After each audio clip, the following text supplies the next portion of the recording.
Hey, what's up, everybody, and welcome to the Jim Carrey Project. This is the project where we are watching all of Jim Carrey's movies in chronological order. I am your host, Brian Kondrach, and with me, as always, is Carrie Grant. And today we just got finished watching Kick-Ass 2. This is 2013, directed by Jeff Wadlow, screenplay by Jeff Wadlow, based on Hit Girl and Kick-Ass 2, Balls to the Wall by Mark Miller and John Romita Jr. Stars Aaron Taylor Johnson, Christopher Mintz-Plasse, Chloe Grace Moritz, and Jim Carrey. Based on a book? It's a comic or graphic novels. Okay, got it. I feel like everybody who's starring in this movie needs to have three names when they're Chloe Grace Moritz. I might just call Christopher Mintz. Yeah. I might just call him McLovin because that's I'm who he is. Yeah, I'm not going to remember his full name every time. Who's in that? What's his that last guy name? who played McLovin. Christopher Mintz. Mintz/Plasse, Plasse, Plasse. Okay. Yeah, so I'll try. Sorry, definitely. Christopher. And Taylor Johnson is also hyphenated. So yeah. So, what'd you think? I haven't decided yet. Mm-hmm. Yeah, it's a little bit kind of a lot to process, and I feel like because I've seen this before and I've seen the first one, I feel like this one's a little slow. It's an hour and 43 minutes. Okay. It seems like the first one had a lot more action and a lot more stuff happening in it, whereas this one was more story or just more action. A little bit more action, a little bit more story. It wasn't that you had to have these A and B stories. It was really just like, here's the origin story of Kick-Ass. It definitely was A, B, C story. Yeah, and so like this one was a lot of like, oh, do we even have to worry about this? It's about a coming of age and self-identity, and so there is a lot more to mess with that, especially when you have trying to have this duality of the hero versus the normal person stuff. But I mean, overall, I enjoy it, and there's some really cool action scenes, and the fight scenes are pretty fun. And it's just like like the high school popular girls are just such a pain in the ass. Yeah. It's like there's no redeeming qualities. Yeah, I mean, I got a little confused on like what is this movie? Is it a superhero movie? Is it a teen movie? Like a coming of age movie? Like what? Yeah. And like you said, there was sort of an A story, B story. I kind of think of C story too. Like there was different kind of genres almost going on sometimes. Yeah, I think this was 2013, so I think we've already had some of the Avengers movies out. This is probably the decision was made on this to make, like, this is before Deadpool was even like an idea, I think. I don't know when Deadpool came out, but like that darker, grittier idea. Deadpool might have been close to that. It might have been 2010 or something. I could be totally wrong. No, I think it was around that or after. Yeah. 2016, so 3 years after this was Deadpool. So I think this was like that, the dabbing of the toe into the water to see what kind of more intense and the reception of what are we going to do if we're going to make a real gritty like superhero or comic book. Yeah. So but it's a real comic book that's been around for like what years, or is it a recent a recent thing? It's probably 2000s, I think, is when it came about, and it's I don't know much about it. This one looks like it was written in production date between 2008 and 2014, so the tail end of maybe that that run, so I'm right in the middle actually. So I haven't done a whole lot of research on what it's about, but it's a bunch of books, and this is based on the sequel of it. So I'll say I kept my attention, and I didn't see the first one, which was a little. It wasn't problematic. You could still watch it, but I did have to ask you a few questions, or I probably asked you a couple times, like, what is it? What happened again? And who is this? And it explained it a little bit, but. So, I think the beginning of it, I was a little, like, still trying to figure it out. And then, but, I mean, this is not my genre of movie at all. I mean, I don't even really watch the real superhero movies most of the time, unless I absolutely have to. Yeah. But it did keep my attention. I thought it was a little splotchy, like, the teen movie part, with the Mean Girls. It was Mean Girls, essentially. Basically, we've seen that all before. It was a little weird. I mean, it was interesting, and it was like not bad to watch, but it didn't really then fit what was happening over here. And then the whole Here's another thing. I don't know why they all have to have like cussing names. I don't even want to say motherfucker right now. The MFer. The MFer, yeah. Like that's his name. Like every single one has a cuss word in it. Which one thing I liked about Jim Carrey's character is that he didn't like all the cussing, which I kind of liked. Yeah. And maybe I'm just like an old lady with it, and I don't mind saying it, but it's just like why? Why does everyone? Why does everyone have to have a cuss word name? It's not necessarily like I think that they play into the fact that it's teenagers coming up with these names. I guess and they're like, we gotta have the cool badass names, so we'll use curse words. But maybe that's what it is. But it's also just like. Superhero names are awfully pretty, like sometimes just pretty dumb if you think about it. So you're trying to make it really like super cool, and that's what you end up with on that one. Yeah. So, that's what I tangent. That was I just needed to say the name MFer. Yeah. But like his storyline almost wasn't even did a couple of little things, but then a lot of the things were the Mean Girls and him with the new what is it called? The Justice Forever group. Yeah, Justice Forever. And I was like, okay, well, I know MFer is coming into this, but he wasn't in a lot at the beginning of the movie, like the first hour. I mean, we kind of knew of him, but they weren't jumping back to him very often. So I think that's definitely because it is the sequel to Kick-Ass. So the first one is all about that relationship that Kick-Ass is becoming a superhero. He gets the guy who plays MFer, who plays his character's Red Mist, and he's acting like a superhero, but he's trying to trick Kick-Ass into get him and beat him up or something like that. Okay. And so like the movie is much more about those two. Yeah. And then Hit Girl Chloe Grace Moritz and what's his name who plays Big Daddy. Nicolas Cage. Nicolas Cage, yeah. Like they come in and they're like, "Oh, we'll teach you how to do stuff." This one is very much more. It's Mindy's movie. It's Chloe's movie. I almost thought I totally wrote that down. It's her movie. In the first, I think half of it totally is. Yeah. And then finally, I felt like they were focusing more on.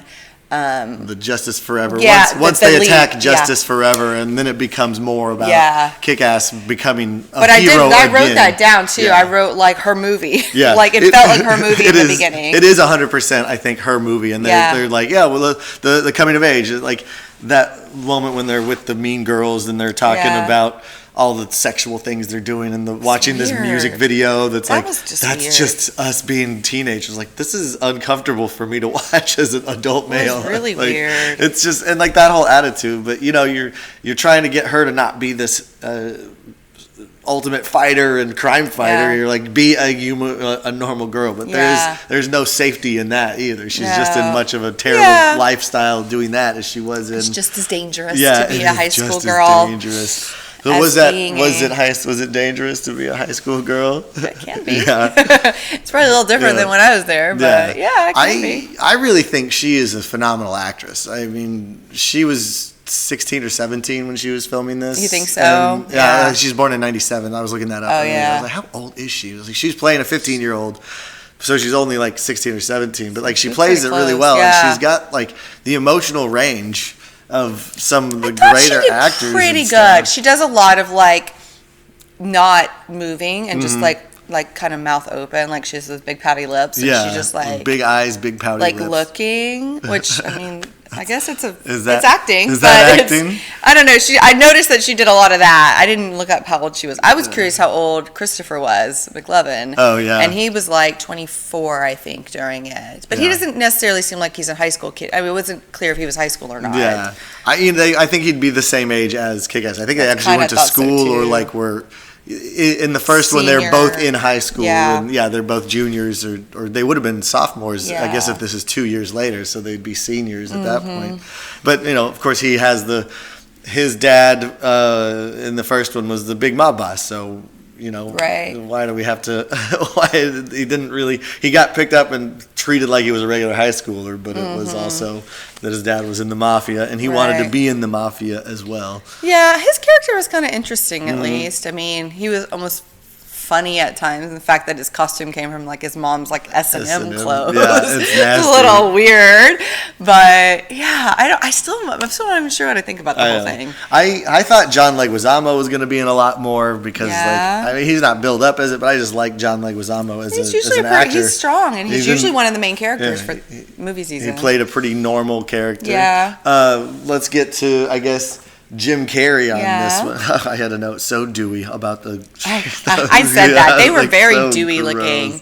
They made them try to look really like young and like extra and kind of sexy. Like I don't know. It's uncomfortable. And there's definitely that too. There's a weird like over, what you think guys want to watch, kind of young girls, and then that dance that she did, and then there was that one scene they were in the pool and there was just like two topless women. Yeah.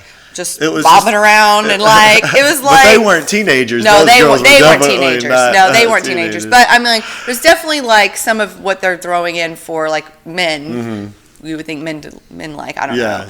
I still like that's why I'm like I'm not sure what this movie is. Yeah, I don't know. And I don't hate it, but I'm just not sure about it. I think the first one is much better, and I think it was much more clear and like this is the superhero thing that they're making fun of kind of way. So I'd recommend watching it, but you don't have to, and it's not like I would probably watch it because it would help me understand this one too. And like I said, I didn't dislike it. I just felt a little.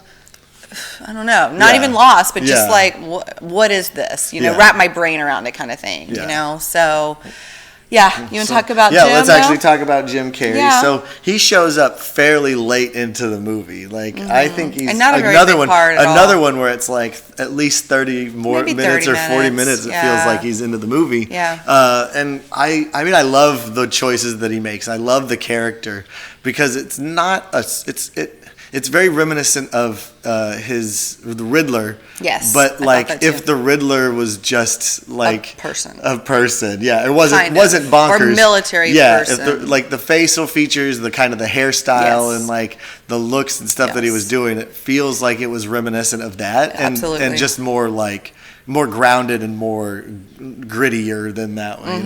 If the Riddler didn't go that path, he could have joined the military and begun down this path. But I loved his accent and his accent was good. Something different that I hadn't heard from him before, and I can't quite pinpoint what the accent is exactly, but I liked it. Yeah, I think it's probably got to be like if he was previously in the mafia or mob enforcer, it would be like probably an Italian, New Jersey kind of accent that I think he'd be playing in. But I just like you said it earlier, the character of being the born again mob enforcer. Where he's like, don't use the Lord's name in vain, watch the language, like all that stuff is real fun. And Jim Carrey, I've never seen him move quite like he does in this, and that might be his stunt double or like fight choreography. I don't know. About the fighting part. The fighting parts. I don't know if that would be him or if that would be somebody wearing the mask and doing it for him. Yeah. But it would be awesome to know, like, if Jim Carrey actually did do some of the fight scenes and learned that choreography because it's fun. And I mean, he didn't have a very big part. I actually thought he was going to be the bad guy early on. Yeah, there's that feeling that he's going to be it's going to be a trick and it's all a ruse of like, well, I'm the Justice Forever, but it's also. But he was actually the good guy. He was like getting this group together. He was like very supportive of his people and like he's kind of like a sweet character, but in a weird way. Yeah, you become endeared to him very quickly as the character, and both Jim Carrey playing that role where he's like the leader. He doesn't want to take any gruff, but we'll let it slide, We'll be cool with it. But he's also like going after and hurting people. And that's another thing. Like he's totally willing to hurt people, but he also like didn't want to kill people. Yeah. Like even when they were busting that prostitution kind of ring or whatever group.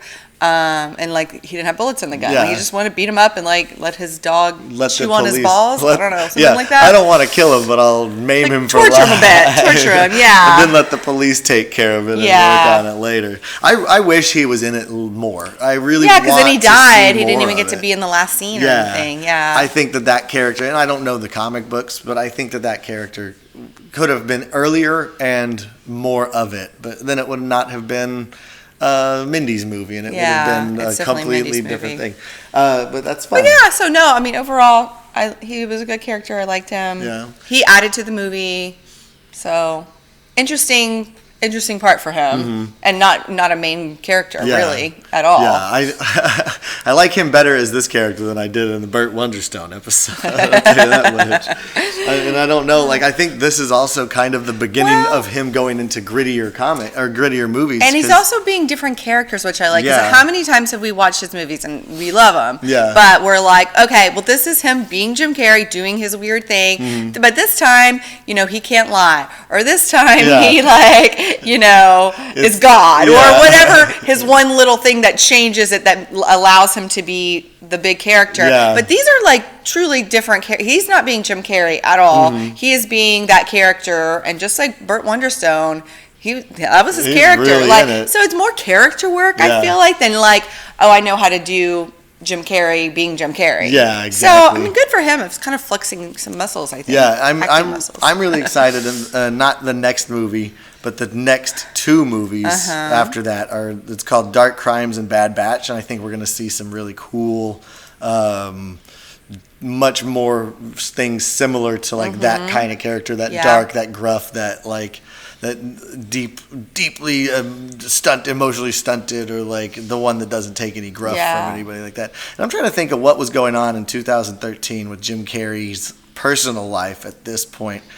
When would that have been? Is he still with I don't know. Jenny McCarthy? I don't know. I don't think he would. I think they broke up in 2010. Okay. So he's, they broke up in 2010. I didn't keep up with it enough over the years. Yeah. So 2007, he started with.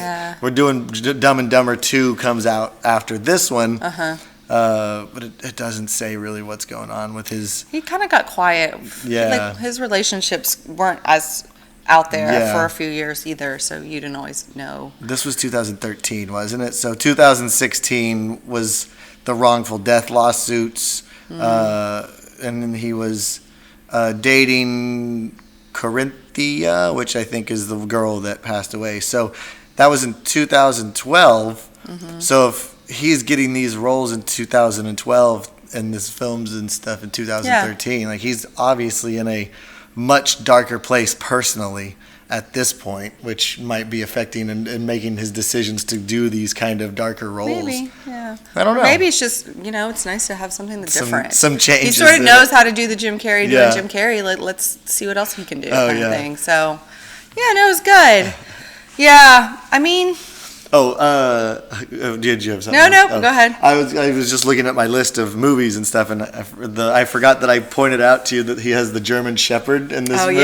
From the book, yes. And then his memoirs and misinformation, he has the German Shepherds that he teaches how to attack with a word. And I bet that's true. I think it's the same word that he used on that dog. Like his book, you never know if things were true or not, but I got the impression that he probably did really have attack dogs. At least something in his house. Something to protect him in real life. And so that's probably real. Dog. Maybe that's really his real dog. Who knows? Shepherd. That's funny though. Yeah, there were a lot of other really impressive actors in here earlier in their careers. Daniel Faison had already been on Scrubs. Or was it Faison? Daniel? From before, Donald. Donald Faison had already been on Scrubs for a long time, but he brought a nice light. He's always he kind of makes you smile. He's a little bubbly. Yeah, he always kind of makes you smile. Stuff I agree. The table. I like him. I loved the couple that was in part of the Justice Forever group that lost their son sadly, but they dress up in their tracksuits with their masks, with their shirt, the shirt that's in loving memory of the kid. And it's sweet, but I liked them, I think they bring some levity to the whole situation because Jim Carrey's so gruff and so by the book and so intense, and they're just like, we're doing it to help people, but we're doing it together as a family. And they even have those moments. It's like they're kicking, they're fighting, and she's like, "Oh, good job, Smokey or Pookie or whatever it was." And they're kissing, little peck, and then they move on to kick somebody else in the teeth or something like that. Deep accent. When I first saw this originally, I didn't recognize that it was Jim Carrey. When I saw it when it first came out, I was like, wait a minute, is him because he's got the teeth and Yeah. he's got the mask, and it seems like he has a prosthetic on his nose to make it look like it's been broken, and then like the hair is just And you only see him terrible. once without the mask. So yeah. And it's just, man, I totally forgot that he was. Yeah, in he there. did like, I mean, it would have taken me a minute too if I had known, like, is that him? Oh, yeah, I think it is. And Yeah. you can start hearing his voice, and if you are listening for it, even though it's in a different accent. It's so. such a different voice than we've heard in anything else I think he's done too. Yeah. I I know I keep going, like, I don't know if I like it or not. There's not a whole lot.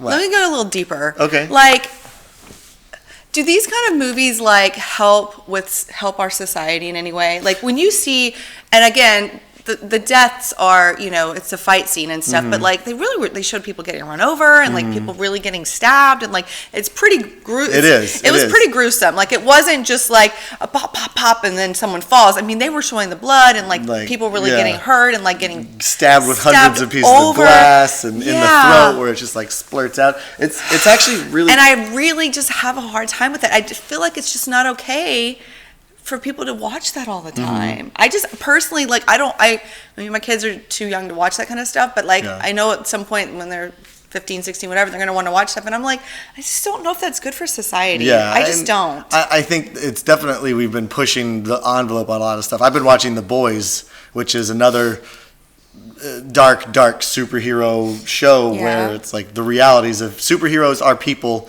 that have deep emotional issues probably, and yet they're also unstoppable. And literally one of the episodes I watched was just like heads literally exploding on screen left and right, and you're just like, why is this happening? But it is just gory and violent, and it's to a point that we have such the goody two shoes version of it in the Avengers and like the stuff like that's not violent, and then you have like, if people were superpowered, what would they really do? And there's got to be a middle ground on it. And it's really interesting that you brought that up, because in some of the research that I was doing with this movie was that this was right before the Sandy Hook shooting. And Jim Carrey actually it says he withdrew his support of the film on account of the shooting, and that it's like he is believing that it does condone violence and actually pushes more people to do it. I think it desensitizes people to the fact that they've even said it in this movie. Like they were like, this is real life. Yeah. Like you can't just be a superhero and it's all going to be okay. Yeah. And that's why I feel like people like these kids or young adults are watching this stuff, and they just, reality is just not there for them sometimes, and it's just, I just don't like it. I really don't. And that's why and one of the things they kept saying in this movie too is like they wanted to do good. And I get that, and you do want people to do good, and like, I mean, I guess in their minds doing good was then hurting or taking care of the people who are doing bad. So I kind of get that part, but it's just, but then the movie itself is just showing so much bad stuff. I don't know. The whole thing is this is why I don't watch this kind of stuff. I feel like I want uplifting or good or even emotional stories or when people learning about themselves or just things that I feel like are probably good for people generally, and I just don't know if this contributes to that. And I agree that I don't think it does.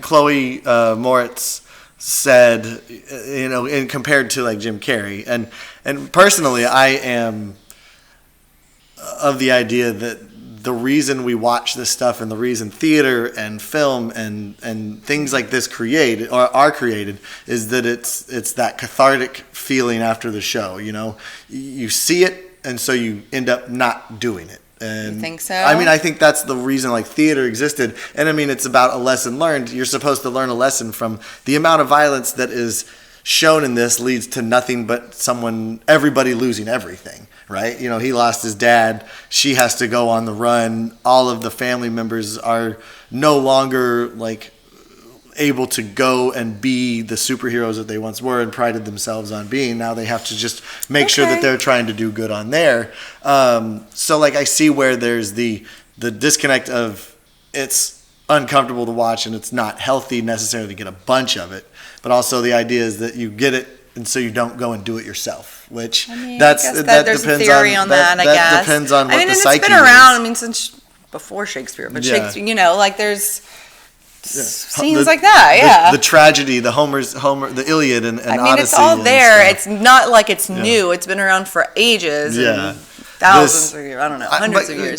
Kids will, especially kids will repeat what they see and what they hear, and you're in a situation where it's definitely like if they watch this, there's going to be probably more wrestling and violence in the house for at least a couple days afterwards, and words that you don't want to hear. They're not watching this anytime soon. In contrast to what Jim Carrey says and withdrawing his support. The other people are like, it's a high body count compared to movies like Quentin Tarantino or Chan Woon and some of the Martin Scorsese. There's just as many body counts in that one, and that's all about mafia and people getting killed that way. And it's like, well, don't be in the mafia.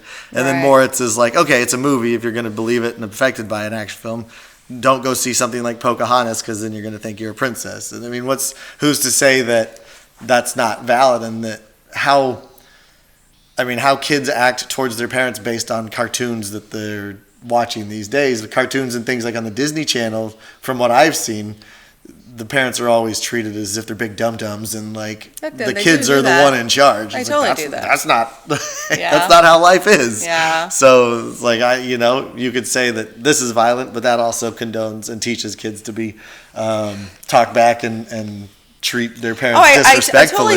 I totally agree with that. I just always feel like killing it's a crime, and it's to me like it's really the worst crime. I mean, you take someone's life, that's it, and so there's just no coming back from that. I don't know. It's just even like real life stuff. Like why people get killed or they're dying, you can find things on YouTube. You can see people dying, and I just don't understand why that's okay either. Like you shouldn't be able to see that. That's not. I mean, I'm going in a hole. It's just society. But you say that, and I know of the exact subreddits that I could websites that I could go on and find literally people getting construction accident or people getting smashed in a car accident. It's like I don't want to watch that. I'm not watching it to see what happens, but then I'll watch this kind of stuff, which is glorified and kind of exaggerated. I mean, I'm just like I don't know.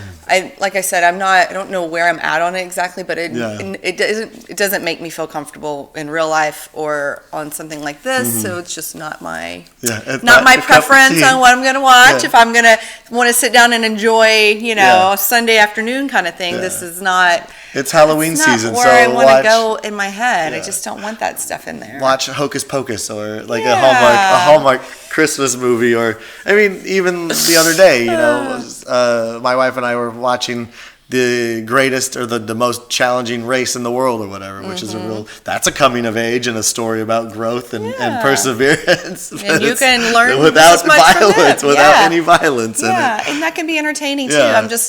It's never going to change, I'm sure, but that's my 2 cents on it. That's where I feel it's not something I probably will ever want to be involved in. I don't know. I would never say never. Would you be in a movie like this, or would you be in a show like this? I think it'd have to not just be gratuitously everywhere. If someone had to die, it had to be really an important part of the story, and then story had to be really, really good. Yeah. Like I'd have to mean something, and not. I don't know if I'd do something. I don't know, but I mean, you never say never, because who am I to be picky with stuff like that at this point? Right? But it's not. Say if I were making a movie, it would not be where I would go. Yeah, exactly. I get you on that one, and then, you don't have to. That's the glory, the beauty of this world is that's the choice you make, and you can do it. And it's like I'll tag along, and I'll help you out. I'll be in that, and then I don't know what it would be like to work on a movie like this, but it seems like it would be at least a little entertaining and a challenge.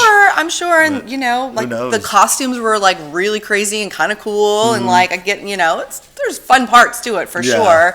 And like I said, like they were trying to do good, and I respect that part of it. I just didn't think. I think all the fight scenes and all of the they just didn't have to show as much. You can still fight and not have to show someone's like head getting cut off. Yeah, Or yeah. you know, they showed his dad like getting hung and like Yeah, you know, and the the blood violence and of that. like you can do it without showing so much. Yeah. I still don't like it, but I mean, I think it's better. We could see the picture of the dad dead on the cell phone, and that's all you need. You didn't need to cut to them beating him up and hanging him up and stringing him. There's But you just didn't less even, you could you do. wouldn't even need to show the picture. It's it's enough of an emotional impact. I where knew it's right like, away that he had died as soon as he saw the picture and fell. And we didn't need to actually see it. We didn't need to see anything. Don't need to cut to or anything like that. I don't know. So I mean, and that's the reason censorship and like those kind of and organizations. I mean, people guys feel just probably like like this kind of stuff more, and I don't know, like you said, maybe it helps them to not act out because they live vicariously through the characters. And if that's the case, then go ahead. They I guess. see the downfall of the Yes. tragic hero Hopefully or the tragedy. everyone watching it learns from it. Exactly. So this was a $28 million movie. Okay. Ended up having a box office of 60.8, so it didn't really Didn't go great, but it didn't bomb. I've never even heard of these movies before. Not even not on my radar at all. Not at all. Like I at least had heard, I hadn't seen Deadpool, but I've heard of it, and most of the Avengers movies I haven't seen them, but I've heard of them, but I had never even heard of this one. That was definitely one of the ones that was way, way up. Yeah, the other one was about the same cost. The first one was about the same cost, and then made twice as much basically. But well, it must have done good if they made a second one. So it was a fun movie when it came out. It was a big shift in a lot of the stuff that was going on in the superhero genre. Yeah, and so, something cool, different. cool. I get that. Mm-hmm. So are you able to give a rating on it? If we're at that point and we're talking about if you don't know how you feel. I can't say I don't know how I feel. I'd say still like a 6. That's pretty generous. Yeah. I'm more leaning a 4 or a 5. Yeah. But it kept my attention, and and I did like the characters. Yeah. Like I got invested in like Kick-Ass and the girl and Jim Carrey's character, and like so they obviously did some right things. Yeah, I'll raise it up to a 6. I just seen it. I remember watching it when it came out, and I remember seeing it, but now watch it now, I just was like, there's too much going on in this movie. Like my critical eye for storytelling and film production has changed drastically in the project that we've been doing this, and it's like there's too many people, there's too many things going on, there's a lot of storylines that aren't necessarily required, and we can get around some stuff a little easier, so it's a 5. I'm giving it just like a flat 5 across the board. That's okay. I like Jim Carrey. I like most of the actors. Grace Moritz isn't they all did good. I didn't think any acting was subpar at all, so exactly. Cool. Awesome. I think that will wrap up that. I think Kick-Ass has a 32 tomato meter, 32% fresh on Rotten Tomatoes, 57% audience score. So the audience seemed to like it a little bit more. Right in there. Though. IMDb. The score on IMDb is a 6.5, so it's got action. In that 5-6 range, it's got action, it's got some excitement, it's got some good acting in it, so, cool. Many of the characters talk about Batman. Jim Carrey starred in Batman Forever, blah, blah, blah. Yeah, we know. Oh, no, so cool. Awesome. So let's go ahead and wrap this up. Okay. Thank you guys for tuning in for the Jim Carrey Project with me, Brian Kondrach, and Carrie Grant. So this was Kick-Ass 2. Please like, subscribe, comment, download us wherever you get podcasts if you want to listen to us just with your ear holes instead of your eye holes. And then you can join us next time when we are going to be watching Dumb and Dumber 2. We're going a major shift and a major swing back to some. He's in it? It's the actual continuation and sequel to the first one. And he's in it. Mm-hmm. It's both him and. I didn't know that. Is Jeff Daniels? Yeah. Yeah, him and Jeff Daniels are back as Harry and Lloyd. I have not seen this one. I have not either. I have not heard great stuff about it from what I remember, but. It's not necessarily it's not the prequel that came out or whatever. So it is them moving on in the Dumb and Dumber cinematic universe. Okay. the Farrelly brothers, cinematic universe. Awesome. Okay. Cool. So you guys take care of each other, be cool, be kind to each other, and keep things above the belt, I guess. I don't know. Schwanz. We'll go with that. All right. Bye. Bye, y'all.